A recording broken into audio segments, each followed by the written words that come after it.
Recently, I went through all of the Game Boy and Game Boy Color wrestling games that I own and could also get working. There are a few that just did not want to work for me at all, so they're not going to be on this list. There were a few surprises just because I did not know a few of these games existed. Some were happy surprises, and some were very disappointing. Anyway, here is my ranking list for the Game Boy and Game Boy Color wrestling games. WWF Warzone on the Game Boy was really disappointing for me. I liked the versions on the PS1 and the N64, probably because of nostalgia, but I still liked them. And a lot of changes had to be made to bring this to the black and white Game Boy. For whatever reason, it was not one of the games that was brought to the Game Boy Color and made compatible with the original Game Boy. So, yeah, this one was definitely the worst out of all the games that I played for this little list. While it looks good, I just really hated the controls for it, and that just sunk the whole game. And now we've got Ring Rage. This is a bad port of an arcade game. Ring Rage is barely a wrestling game. It's basically Pit Fighter set in a wrestling ring. And yeah, it doesn't look all that great. The controls aren't really very good. There are not a lot of wrestlers in it. And you have a few match types, but it's really just two because the cage match and the chain match are essentially the same thing. I wasn't really sure what to expect when I started playing this game. When I played it, just very disappointed in what was there. Then I started researching the game and it made a whole lot more sense. The Game Boy port was released a while after the arcade game, and it just isn't a very good port of a largely forgettable arcade game. WWF Raw on the Game Boy was a bad port of a game that I already didn't like. It has all the things that I don't like about the Genesis and the Super Nintendo ports, but it looks worse. So the controls are also a little bit worse than the console ports. It's just not as good as the console games, and I didn't like the console games all that much. There really isn't too much to say about this game. It's just a bad version of something that I already didn't like. It's got a weaker roster, controls aren't as good, and the graphics aren't as good. If this was all you had when you were a kid, you probably would have liked it. That happens all the time with retro games. When I revisit something like this, I try to give it the benefit of the doubt, and it was really hard to do here because I just really did not like what they had to offer in this game. WWF Superstars 2 is a strange one. It is a port of WWF Steel Cage Challenge on the NES. At least, that's the way it felt to me. I was really struggling through this one when I was playing it. It isn't the worst wrestling game on here, but it has a lot of the same problem as the other LJN wrestling games on the NES. This version has fewer wrestlers than its console port. The controls are a little worse, and the graphics are understandably not as good. Some of this can be overlooked because, it's a Game Boy game. The big draw here, at least for me, was the steel cage. And I think it's worse than the console port. This is a really weird one. I'm guessing they wanted to attach WWF Superstars to it to distance itself from the NES game. It's not a bad idea because the NES game wasn't all that great, but neither is this.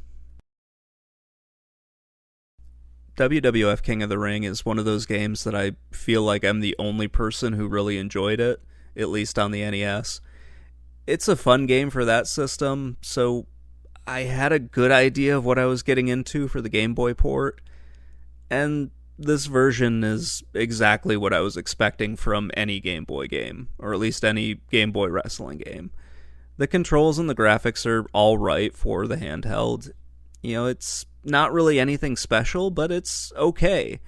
It's a faithful port of the NES game, so if you didn't like the NES game, you're probably not going to like this one. but it's a decent Game Boy game, at least in my opinion.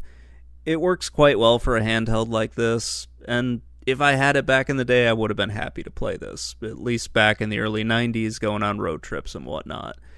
I don't think it's a bad game, it's just kind of an average game for the Game Boy that doesn't really stand out like any of the other games on this list. I had a lot of fun with WWF Superstars. This was the first wrestling game that I played for the Game Boy. It wasn't amazing, but it definitely wasn't terrible. It has decent graphics, good controls. The roster is fairly small, but it's kind of understandable given when this game was released. I think it gets the job done. It's a pretty decent game.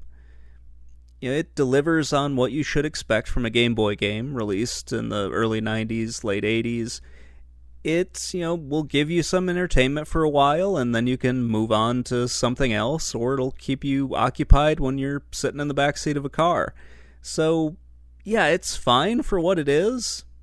Probably not something I would revisit again, but it's still better than a lot of the other games on this list.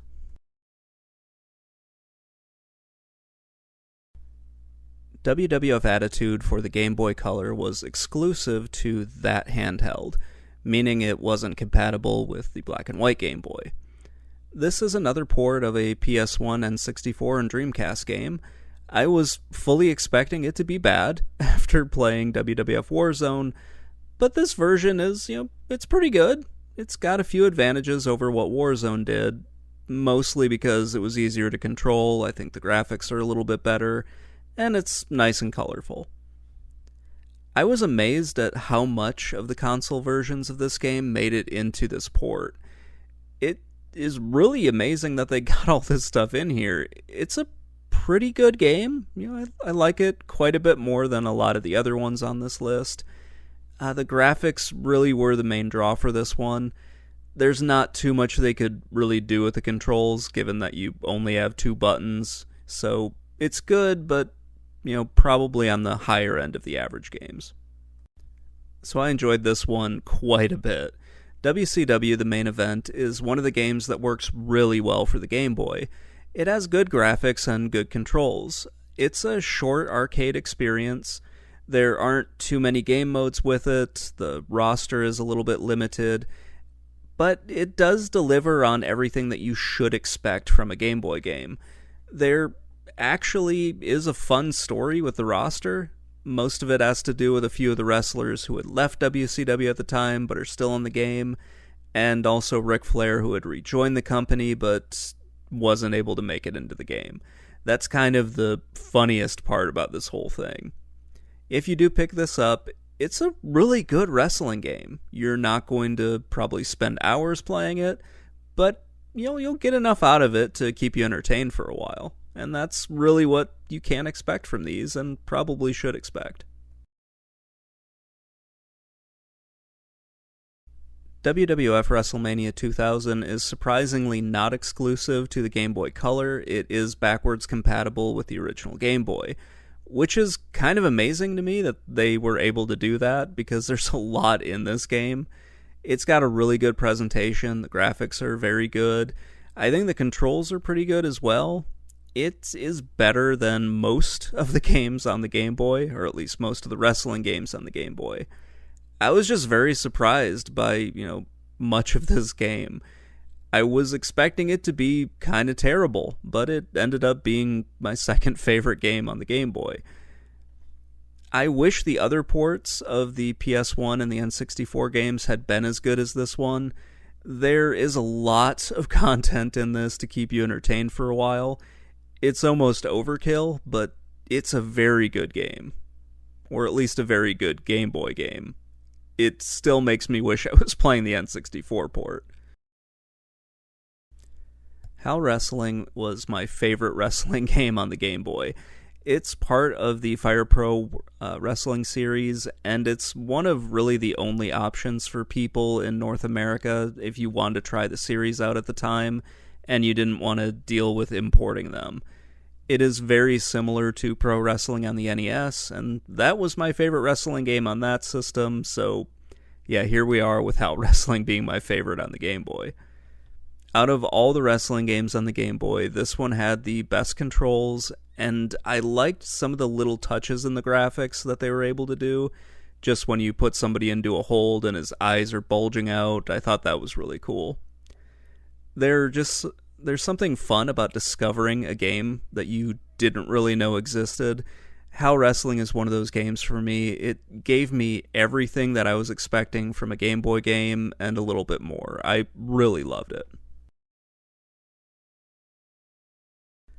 There are two games that just weren't on this list, mostly because I couldn't get them to work. WCW Mayhem and WWF Betrayal, they're not here because I could not get either of them to work, whether it was on my Game Boy Color or on my Retron 5, and I didn't feel like, trying to find an emulator for them and then find the ROMs online, so I decided to just leave them off and talk about them a little bit here. Sadly, I wanted to put them on this list, I just couldn't since I hadn't played them. If I do play them in the future, I'll end up revising this, and there'll be a new blog post, and then there'll be a new video on them, just to at least say where I would have put them.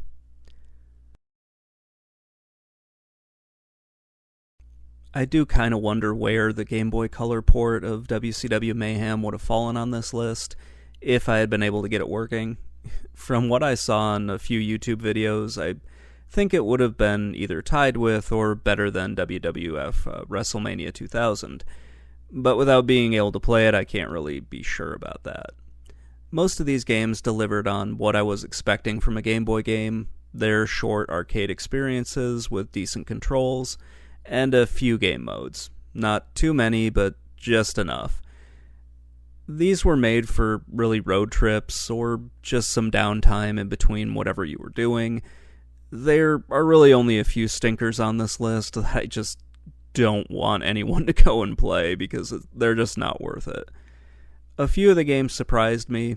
The port of WWF WrestleMania 2000 was a lot better than what I was expecting, and I really liked HAL Wrestling a lot.